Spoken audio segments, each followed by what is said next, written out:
Hello everyone and welcome to our Heriot-Watt UCU rally to defend jobs and to defend education. My name is Mary Senior. I'm the Scotland official at the University and College Union, and I'm really pleased to chair today's event. I'd like to welcome everyone who's joining us online, especially to UCU members at Heriot-Watt University. But I'd also like to welcome staff from the other campus unions at Heriot-Watt who are tuning in, and to students watching too. And I'd also like to welcome UCU members from across Scotland and the UK, and to all the trade union comrades who are with us today. I think one of the positives in this new normal is the strength and solidarity of our online interaction. And it's good today that we're going to have people joining us from Orkney, from Riccarton in Edinburgh, and from throughout the UK and much further afield. You're all really welcome to be with us. Now, COVID-19 has impacted upon our lives, our society, and our economy. But we cannot let unscrupulous employers use the global pandemic as an excuse to slash jobs, cut education, and destroy livelihoods. This is the time to invest in learning, to provide education and skills to young people and to those returning to learning. Universities should not be adding to the claimant count at this time of recession. Now, that's why UCU is opposing compulsory job cuts at Heriot-Watt University today. Now, we have an excellent panel of speakers lined up for you today from across the political parties and the trade union movement, a real coalition in support of the staff and UCU at Heriot-Watt University. So without further ado, I want to move on to our first speaker, who is James Richards. Now, James is from the UCU Heriot-Watt branch, and he's going to outline to us why UCU is in dispute and why we're balloting at the university. So, James. Thanks, Mary, and thanks for that introduction. I need to introduce myself again. So why are we here today? Well, we have a problem here at Heriot-Watt University. We have a very big problem here at Heriot-Watt University, and it's a blind eye to.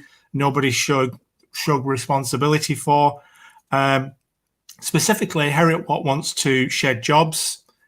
These are good jobs. These are well-paid jobs. These are important jobs. And it's doing this, as far as we can see, like no other UK university at this moment in time. We believe Heriot-Watt University wants to portray these job losses as being related to the COVID crisis. And we accept to a certain extent they probably are. But we also believe there are losses, and we believe those reasons relate to poor management and ongoing poor management. So we're also concerned as well is that the university is trying to portray the job losses as some sort of shared pain. And at this moment in time, we not get any sense that some of the executive level management are sharing in this so-called pain in these difficult times. So in terms of how we can defend jobs, well, we have two particular options open to us.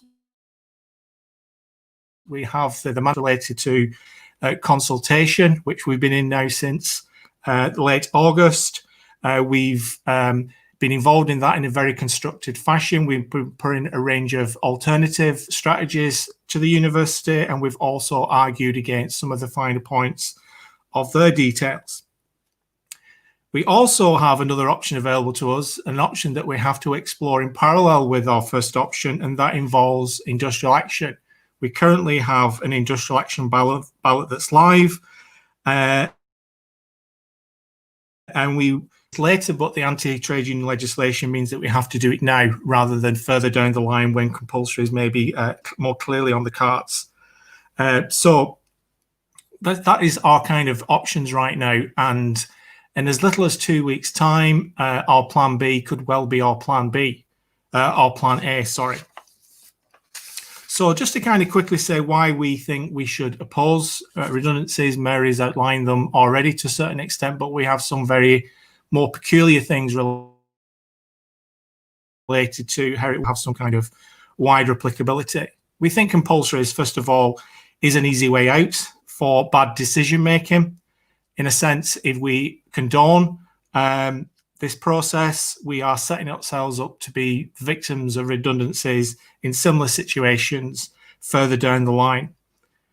The compulsories are also a cheap way out. Compulsory redundancy payments are a pittance. They don't reflect the commitment, the hard work and the dedication of our staff. And they won't be very, which is no doubt the worst job market in living memory. Compulsories is also a brutal way out. If you are made to leave university, you're effectively being forcibly divorced from your vocation. It's likely to be harmful to the well-being of the people who have to leave in that manner. It's likely to damage their career. And it's also likely to damage in some way the people who are left behind who are so-called lucky to still have a job. We also think compulsories at Heriot-Watt University, well, whether that's by design or default, the areas in the university that are targeted for redundancies reflecting very much strong areas of trade union membership and activity. So we see this as being a threat, at least to some extent, on our activities as a branch, and that will no doubt, if it goes through, will weaken ourselves now and in the future. So what is the main message here? We believe only UCU and our wider support that is going to be introduced to you later on in this particular session. Only we can defend. Our branch is strong, it's well organised. We've proven before that we can do and make important differences in our organisation. So we're urging everybody out there who's a member at Heriot-Watt University to vote. If you've already signed up for VR, we urge you to vote to support your remaining colleagues. If you are out of scope for the redundancies, you should vote to support your wider colleagues and help rule out the future possibilities of compulsory redundancies. It's the radar, that's people in the business school, that's people in estates and facilities. Vote for the best outcome for yourself and your immediate colleagues. And if you are in the languages and intercultural studies department or the finances department, you should vote to preempt the distinct possibility of further compulsory redundancies later in the year or going into 2021. So just to remind everybody, the ballot window is currently open. It's been open for about a week. It closes on the 20th of October. So you have voted. So I would urge you now, if you've not voted, to go looking for an envelope that looks like this. It has CECS in the corner. Get that envelope out, vote yes, yes, and send it as soon as possible. Defending jobs at Heriot-Watt University remains within our gift, but it will only remain within our gift if we vote unequivocally for industrial action. But in the meantime, we will continue to work with management as constructively as possible. Thanks for listening to our message from our branch. James. Thanks, James. A really strong message there. No one wants to take industrial action, but we do need a ballot mandate to make the employer U-turn on cutting jobs. So thank you. That was a really important message. Now, I'm really delighted at the breadth of political support and comradeship that we've had from across political parties. And I'm really pleased now to introduce our first political speaker, and that is Joanna Cherry MP. Joanna is the Scottish National Party Member of Parliament for Edinburgh South West, and she's also the Westminster spokesperson on Justice and Home Affairs. So Joanna, we're delighted to have you here. I'll let you speak now. Thank you. Thanks, Mary. I'm really pleased to be asked to be here, and thanks to James as well. I'll keep my remarks fairly brief. I'm really sorry that members are finding themselves having to take this action. Whilst I appreciate that COVID's had a deep impact on businesses and institutions across the world, I think the proposals being put forward by the university are premature and rushed.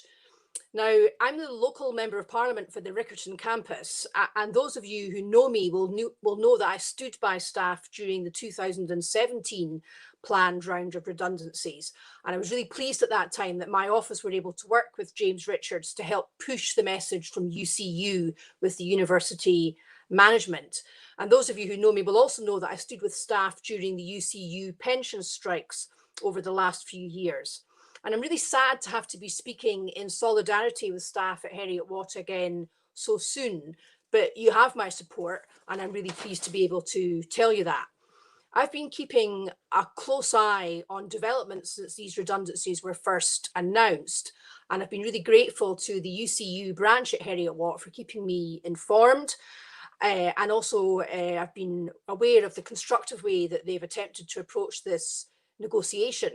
Now, last month, the principal of Heriot-Watt wrote to me saying that he was pleased to share with me Heriot-Watt's recently published prospectus for recovery and future growth. And I can tell you that I wrote back to him to say that I was dismayed at the positive tone of his letter, given the scale of the job losses which are planned. And I told him that I was very concerned that the current plans to reduce staff numbers will have an effect on morale and staff relations at the university, particularly following what happened in 2017 and also the pensions dispute. Now, I know that many of you, because some of you are my constituents and you've written to me, are really concerned about the increase in workload and the extra demand that will be placed upon you as a result of the scale of these cuts. And I think it's important that we press home with the university that nationally, the emerging picture of take-up places by EU and international students has not been as bleak as has been feared.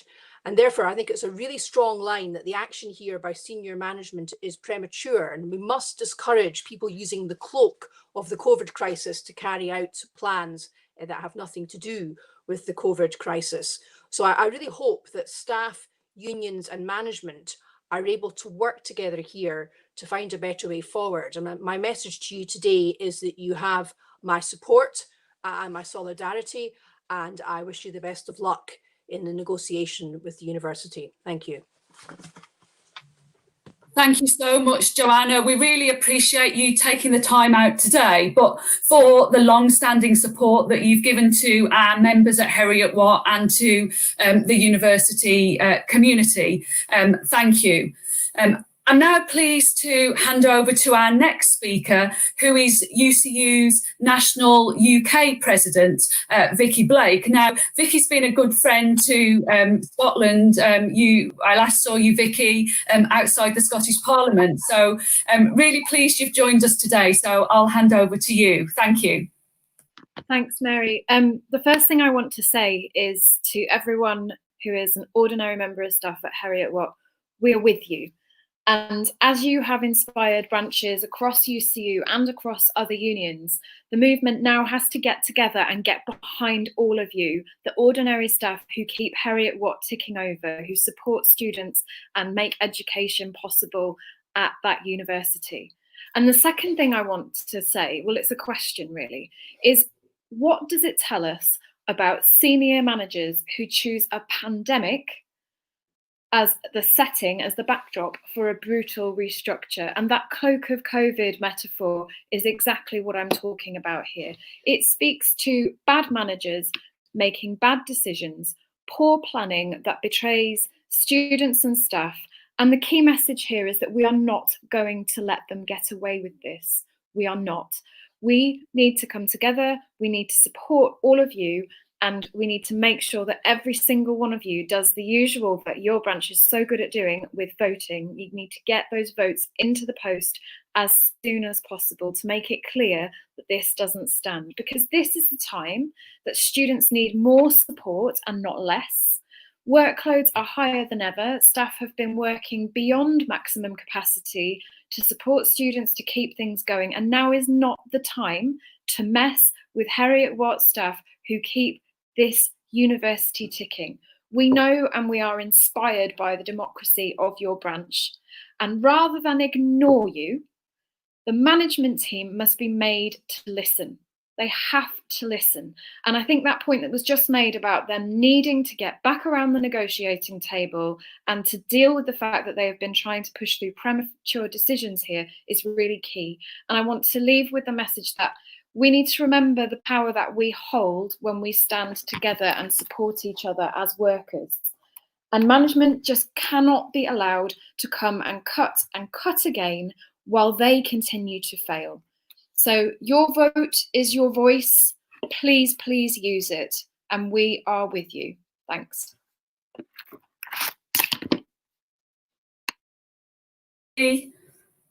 Thank you. And that was a really useful reminder about the success that our Heriot-Watt branch has had over recent years in terms of turnout. I think we should congratulate the branch that in last year's forfights and USS disputes, they achieved the highest turnout across the university. So we really need that strong mandate again for this local dispute. Thanks, Vicky. Now, I said we'd had a broad coalition of politicians, and now I'm really pleased to introduce Ian Gray. Ian is a Labour MSP for East Lothian, and Ian is also the shadow spokesperson for education in the Scottish Parliament and has been a long-standing supporter of the work of our union. So, Ian, we're really delighted that you're with us today, and I'll hand over to you, please. Thank you very much, Mary, and I'm really grateful for the opportunity to express our support for colleagues at Heriot-Watt, although, as with Joanna, very sad that it's proven necessary. It's a commonplace, I think, just now to say that, nobody can be blamed for COVID, for the pandemic, and I think that's true, but we are entitled to judge our institutions on how they deal with that and what they do to protect those for whom they have a responsibility. So, in the case of the university sector, our view is that both governments really have failed to come forward with the kind of support that the university sector needs in facing the financial uncertainty of the pandemic. But it's also the case that the institutions themselves must try and find a route through to the other side of the pandemic. Both government and the universities are very, very clear in making the case that when we do move towards economic recovery, then the university sector will be absolutely critical for a whole number of different reasons. And if that is the case, then they themselves have to make sure that the sector comes out of the pandemic as strong as it possibly can be. And clearly, that means maintaining jobs in the sector and finding ways to do that. And I think what is particularly important about the Heriot-Watt dispute is that you are really in the vanguard of this, aren't you? Because if Heriot-Watt succeed in using the pandemic as a rationale and a cover for job cutting, the great danger, of course, is that other institutions will be tempted to go down the same road. So your dispute is, of course, important for yourselves and particularly for those colleagues whose jobs are threatened. But the truth is, it's important for the university sector across Scotland, and that in itself is important for the future of this country and our chances to rebuild post-pandemic. So let me take this opportunity to say to you that Scottish Labour MSPs in Holyrood support you absolutely. We will do everything that we can to support your struggle. Solidarity from Holyrood.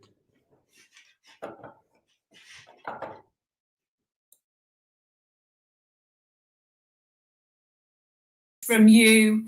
Thank you, Ian. We appreciate the support we've received from you and Labour MSPs. That's really vital to us in this campaign. I'm now pleased to introduce Andy Wightman, who is a Green MSP for Lothians and the spokesperson for communities. And like Ian, I know that Andy has been standing on our picket lines in the past and been at our previous rallies in Edinburgh. So Andy, thank you very much for joining us.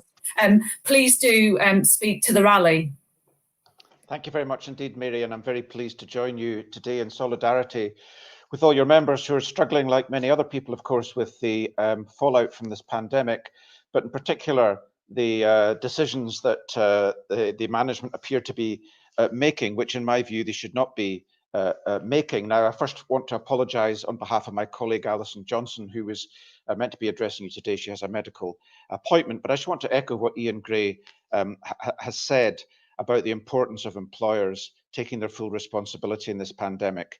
We've seen obviously the public health impacts, but it's having impacts on young people, on the economy, on workers and business. And education has never been more important, because on radio and TV every day we're hearing from academics and experts on the economy, on public health, etc. So it's a time to invest in higher and further education. We also have the welcome initiative from the government for a young people's guarantee.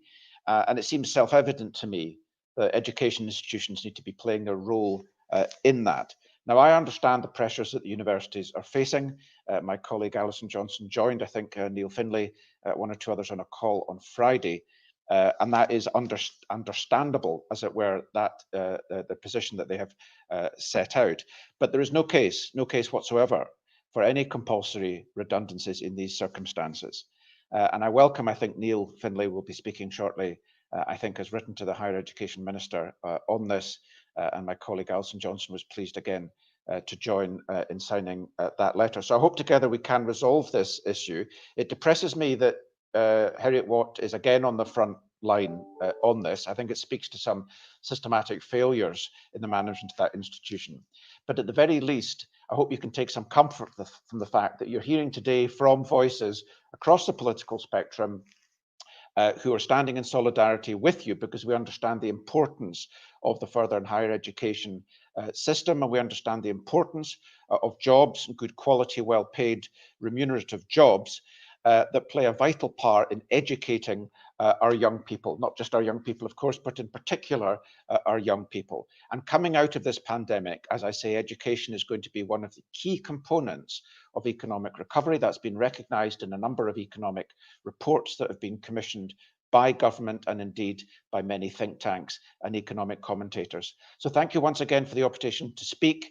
Scottish Greens stand with you in your struggle. I hope you get the outcome you wish in terms of the ballot, but above all, I hope that management sees sense and takes these proposals that threaten your jobs and livelihoods off the table. Thank you very much. Thank you so much, Andy, for that real strong message of support from the Scottish Green Party. We really do appreciate that solidarity that you're bringing to us today. I'm now pleased to introduce Roz Foyer, who's the new General Secretary at the Scottish Trade Union Congress. Now, we know how strong we are together as a united trade union movement, and I'm so pleased Roz is here to bring that solidarity message from across Scotland from all of our comrades in every sector. So thank you for joining us, Roz. Thank you, Mary. I'm here today to bring a message of support and solidarity to all of the UCU members and to the wider workforce at Heriot-Watt University. And I'm here to thank every one of the workers who are participating in this dispute for coming together and taking a stand against the unjust and premature cuts proposals that have been brought forward by your university. Right across our movement, we owe you, the workers at Heriot-Watt, a deep debt of gratitude, because you're not simply accepting the smokescreen your university management has constructed around necessary cuts. You're standing up, you're standing together to challenge this portrayal and to defend jobs across your sector. You're standing up to defend the quality and standards of the crucial higher education and high-level skills that you deliver to students.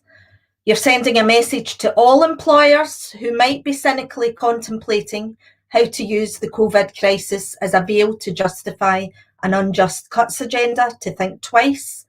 And you're sending a very important message to government that we must move away from the commercialised model of how university and higher education is run. At this crucial time for reskilling and rebuilding our economy, providing a proper and sustainable funding model that will enable us to give valuable skills and qualifications to the workers of the future.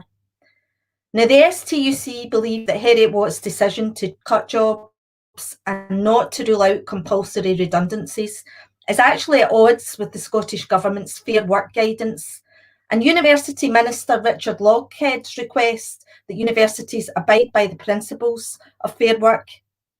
He has previously said that compulsory redundancies must only be a last resort after all other avenues have been considered. And this is clearly not the case at Heriot-Watt, who've rushed headlong into a deep cuts agenda, and there's been little or no prior consultation with your members. Now, sadly, we know that this is only the tip of the iceberg for jobs in this sector. Alongside those facing redundancy at Heriot-Watt, we know that thousands of casual staff on hourly paid and fixed term contracts across the country are at risk of losing their jobs. The further and higher education sector is one of the most precarious in our economy. A third of teaching and research staff are on casualised contracts. Support staff, janitors, cleaners, caterers, security and maintenance have all been increasingly outsourced in recent years. There is a lack of government funding coupled with an increasing financialised and marketised approach to higher education, and that's left a sector that's hugely exposed to COVID-19, highly dependent on fees from overseas students, and poorly equipped to protect staff and students. Now, I know the branch at UCU, Heriot-Watt, I know James Richards, and I know that they've got formidable organising skills. They won the STUC Organising Award in 2019 for ballot turnout. So as far as I can see, this university's picked the wrong group of workers to have a fight with. They will not take this injustice to their members lying down, and we're all going to be with you every step of the way to back your demands, support you to defend jobs, and campaign for the long overdue change that this sector so desperately needs. So today and tomorrow, and for as long as it takes, we will stand with this workforce at Heriot-Watt and with workers across the whole further education and higher education sector who are fighting for its future. You will get the full backing of the whole trade union movement to support any action taken and to highlight your struggle. Solidarity to all of you. Thank you. Thank you so much, Roz. That was a real good mobilising speech to our branch, and thank you for that message of solidarity from across the trade union movement. Now, I'm really pleased next to go to a real good friend and campaigner of UCU.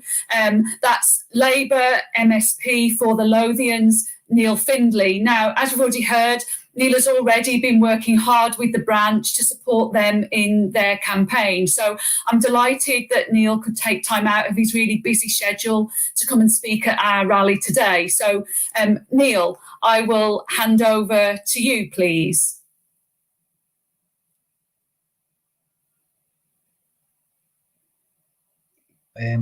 Against these redundancies. The university is a vital part of the Lothians' educational infrastructure. It's a vital part of the economy, and it's also a crucial part of.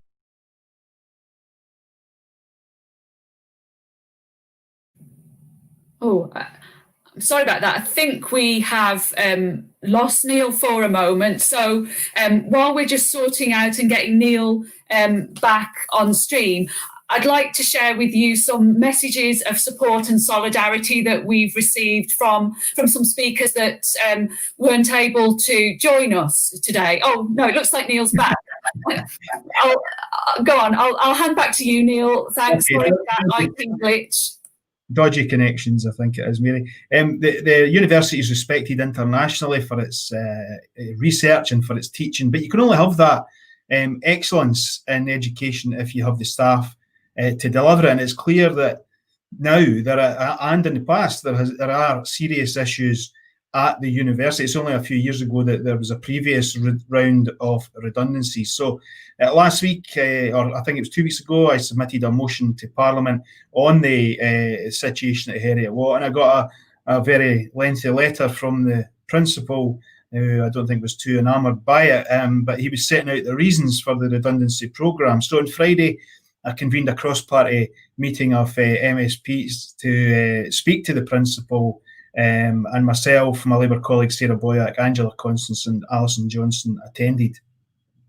The principal and the head of HR met with us, and we put a lot of questions and points to him about the budget deficit, about the student experience, about cuts, redundancies, and about jobs at the university. And they claimed there'll be a 40% reduction in income this year, that they need to save 11 million to cut the deficit, that the international campuses don't lose any money, that all campuses are being looked at for cuts. I'm not sure that's a great point for him to champion, that there would be no increase in staff-student ratios, that no campus closures are planned, and that they would be doing this even if there was no COVID.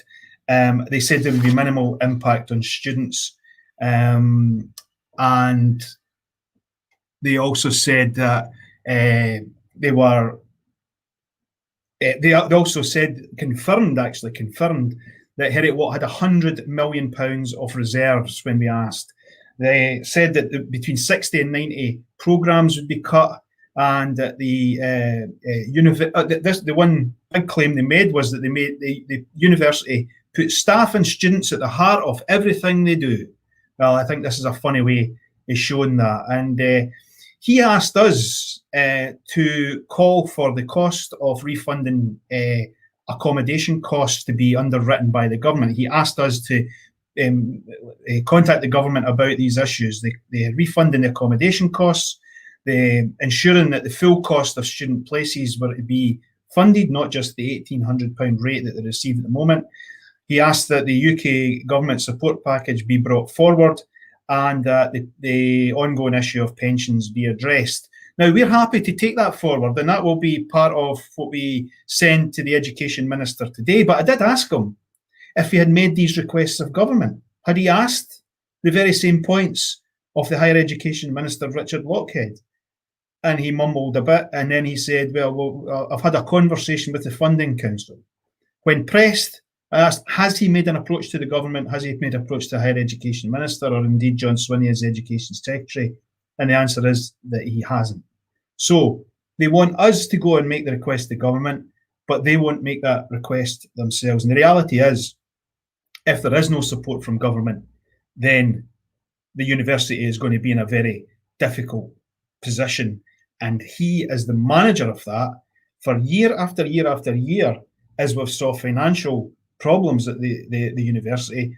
The management team have to take some responsibility for that. But cutting jobs and cutting the quality and the range of education at the university, I think would be the last thing to do in the circumstances. So we will we've written to Richard Lockhead today. We'll keep up the pressure. Won't be going away anywhere, and we won't allow attacks on your jobs, terms and conditions to prevail. And we will argue that 10 years of austerity cannot be replaced by 10 years of COVID austerity. I have to say, I have tried several times over the last couple of weeks to get the issue raised at topical questions, First Minister's questions and others. I have to say, at times the Parliament frustrates the life out of me, and when such important issues like this are refused from getting on the agenda. However, I'm nothing if not dogged, and I will keep trying. So all the best to you. If you require anything else from me, please get in touch, and we'll certainly be there to give you support over the next while. Thank you so much, Neil. We really appreciate the support and solidarity that you're showing to our members at Heriot-Watt University. Really much appreciated. Now, I was starting to say that we've received messages of support from across the piece. Slightly disappointed that I'm not now introducing a Tory MP to speak. However, John Lamont MP, who is MP for Berwickshire, Roxburgh and Selkirk in the Borders, so near to the Galashiels campus, has sent us a message of support, which I want to share with you now. So John Lamont writes, I'm very concerned about the redundancies proposed by Heriot-Watt, and in particular for those working at their campus in Galashiels in my constituency. Whilst recognising the financial challenges that the university is facing, I agree with Mary Senior from UCU that job losses will have a significant local impact in the Borders. I've always been impressed with the high standards of teaching and facilities in Galashiels, and it's important that the campus continues to teach the next generation in textiles, for which the Scottish Borders is so well known. The knowledge loss from these redundancies will have a significant impact upon students. Similarly, the reduction in teaching hours and increasing class sizes would be off-putting for any prospective Heriot-Watt students. I recently met with staff from Heriot-Watt and fully understand the distress that the current uncertainty is causing. There must be complete transparency with the decision-making process. Coronavirus has posed many challenges for all sectors, but higher and further education has been particularly impacted. I was disappointed that the Scottish Government refused to work with the UK Government on a bailout to help plug the funding gap arising from the loss of international student funding. I believe this would have helped Scottish universities survive the current crisis and limited job losses. Now, to clarify, that was a message from John Lamont MP, and we particularly welcome the fact that he has met with our members there and is taking an interest. I'm not sure that we share his final comments on the UK government bailout, because I don't think that would have saved many jobs in the borders in textiles and design. However, it's certainly good to have a Conservative Member of Parliament support for our campaign. To move on to our next message of support, which is from Beatrice Wishart MSP for Shetland, and Beatrice is the Liberal Democrat education spokesperson. So Beatrice says, Scotland's universities are something to be proud of. They are world class, are worth billions to our economy and drive innovation and research. They are places of reason, of logic and hope. Institutions like Heriot-Watt are where unemployment crises could be turned into an upskilling revolution and where problems can be turned into opportunity. If jobs are needlessly axed, there will be none of that. Staff worked tirelessly to prepare for a new semester that looked like nothing that has ever been seen before. But the government's last-minute panic changes to the rules and laws meant that staff and students have suffered already. Such short-sighted decision-making needs to stop. Staff deserve to be treated fairly and to be given certainty. Every possible avenue needs to be explored and evidenced before a single job is risked. Scottish Liberal Democrats will stand by staff in that fight. And that's a message from Beatrice Wishart, the MSP for Shetland. So thanks to Beatrice and her Liberal Democrat colleagues for that support. Now, I'm pleased to move on to our next speaker, who is from the Communication Workers Union. And we're really pleased about the solidarity we've received from across the trade union movement. And I'm delighted to welcome Gary Clark from CWU's Scotland No. 2 branch. So Gary, thank you for being with us. Please do address the rally. Thank you. Personally, what you get is the privilege to address all workers whenever they're in dispute. So always a privilege for me to address them. And I bring fraternal solidarity greetings from the whole of the CWU, not just in my branch, but across the whole of Scotland and whole of Britain, because we strongly believe workers must stand up and fight together. And we're now heading for UCU's the tip of the iceberg. We're going to see many, many more disputes breaking out all over the country in the coming period, as when they start attacking terms and conditions. And I'll tell you one thing from me as the branch secretary of CWU Scotland No. 2, which covers the whole five in East Central Scotland down to Scottish Borders. If you take dispute, our members will not cross a picket line to actually deliver mail, because we take a stand, never ever cross a picket line. And further than that, I would add to you that that is this: not only we say never cross a picket line, never walk by a picket line, because my principles is always stand, talk to the pickets and give them support. And that's what I'll be doing. I've stood on the UCU picket line before, and I'll stand with you again, shoulder to shoulder, whenever you are in dispute. I'll go on for that, because I'm going to use a wee bit of my time here, and we've not got a lot of time, just touch on the CWU for a second, and we hope you give me encouragement. A year ago, we were facing a dispute with Heriot-Watt, who was wanting to take on the CWU and smash on the CWU. We had 3 massive yes votes in ballot. We are still standing strong. Heriot-Watt is gone. So take that for us, stand strong and fight back. And on this one, I want to touch on a wee bit breaking news. I hope MSPs and MPs are still here, because it was announced yesterday from actually CWU members is this. Our members were not sharing vans due COVID. As from Monday coming, they're now going on a voluntary basis, but Royal Voluntary and our voluntary, probably 2 different things, are going to ask our members to share vans. We have lost 17 members through COVID during the pandemic so far, and we do not want to lose anybody else. We are now encouraging members to refuse to share vans, and we want the Scottish Government to take this up with Royal Mail. When they're telling our people do not share cars, Royal Mail are asking us to share vans for the drive for profit to put our members' lives at risk. So I'm sorry, but I've had to touch on that, but I'll give you a guarantee of this. The CWU will stand with the UCU every single day of the week. We'll fight for you, we'll support you, we'll give you every bit of practical solidarity support, anything you need. And I guarantee you this, as I started on this, my advice to my members is never ever cross a picket line. And take it from me, I doubt it very much if any of our members will cross a picket line to deliver mail if you're on strike. Thank you, comrades. Thank you so much, Gary, for that powerful speech. And just to say our strong support and solidarity to all CWU members for your fights with BT Group, your excellent Count Me In campaign that we supported last week and will continue to support, and in that really important struggle that you now have with Royal Mail around safety, around jobs, around terms and conditions. Solidarity from UCU.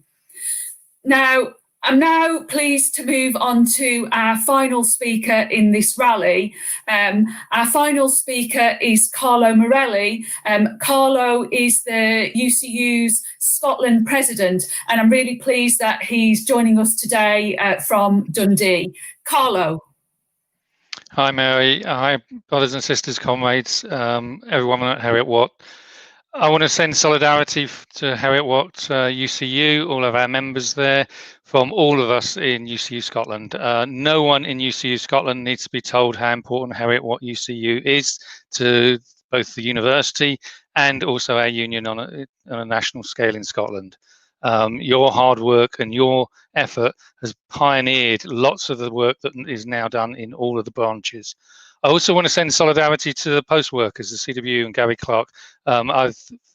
Whatever you need and we can do to support you in your disputes with Royal Mail, please, please, please do ask. We value your solidarity, and we've known post workers refusing to cross picket lines in Dundee and across Scotland. So thank you, and please take our solidarity back to your own union for us. I also want to send solidarity to students. We've not mentioned students here today, but students are victims of an experiment going on in universities where they are being put in danger of their health and their well-being by universities that are hell-bent on trying to make as much money out of accommodation, despite the dangers that involves. That is leading to large outbreaks of COVID across the UK. We've already seen universities like two in Manchester, Sheffield as well, all saying that they're now having to abandon in-person, face-to-face teaching and going online. Other universities need to do the same. In Scotland, they need to do the same. My own union branch in Dundee voted yesterday to call on the university to abandon in-person teaching unless it's absolutely necessary. And if they do not do that, we will be moving to ballot for industrial action, precisely because we cannot allow students or our staff to be put at risk by this virus and negligence in the higher education sector. So what's happening at Heriot-Watt in terms of jobs is the tip of an iceberg, about the mismanagement in the university sector, the marketisation, privatisation and outsourcing, and the neoliberal agenda that has led to managerialism running riot, with huge salaries for senior managers at the expense of staff and at the expense of the education that we provide. So Heriot-Watt is a testing case here, as others have said. And we, as a trade union, as UCU members, have to step up to the plate to give solidarity to Heriot-Watt UCU and all the members in resisting redundancies. And there's some good examples where that's already happened. If you look around the corner from Heriot-Watt at Napier, if you look at SOAS in London, the Unison members in both of those universities balloted for industrial action and successfully got over the threshold and forced management to abandon threats of compulsory redundancy. So there is good evidence to suggest that successful ballot puts a lot of influence on the side of negotiators and on the side of the union branch. So we, as a union, have to make sure it's not down to simply UCU at Heriot-Watt to deliver this ballot result. We have to do everything in our power to make sure we're supporting Heriot-Watt and doing what we can to make sure members understand that they are not on their own and that they have support across the UCU. I'll finish up on a couple of final points. Underlying this, as I said earlier, is about neoliberalism and marketisation, but it's also about the funding of higher education in Scotland. We're proud that students don't have to pay fees. We're not so proud they have to take on debt in order to fund their accommodation and their living costs. But we also recognise that that means that universities are being pushed into an environment where they're looking for additional income. And that's leading them into the marketisation agenda, despite the fact we don't have home fees in Scotland. That's leading them to echo exactly the kind of investment speculation and chase for international student fees that we've seen elsewhere in the UK. And that is part of what's underpinning the problem here at Heriot-Watt. Speculative investment, speculative attempts to increase income at the expense of student education and the staff. So this is a key test for Scottish higher education. And I urge all of us to make sure we do everything in our power to support Heriot-Watt in getting the ballot result and taking industrial action if necessary. So I'll leave it there. Thanks very much, everybody. Thanks very much, Carlo. Really important points there about tackling the root cause of this in terms of the failed funding system that we have in Scotland. So thank you for that. And thanks to everyone for joining the live stream today. I think we've had a really excellent rally. We've also had messages of support from across the union. We've had support from Leeds UCU branch, Edinburgh branch, Queen Margaret branch. We've had support from Edinburgh Trades Union Council, from Bournemouth branch, from FBU Scotland, and from human rights lawyer Amar Anwar. So I think we've had a really strong and powerful solidarity message from across the UK and across the union, the trade union movement, that we need to fight these compulsory job cuts at Heriot-Watt University. So really a final message to our members at Heriot-Watt University: please do use your postal ballot.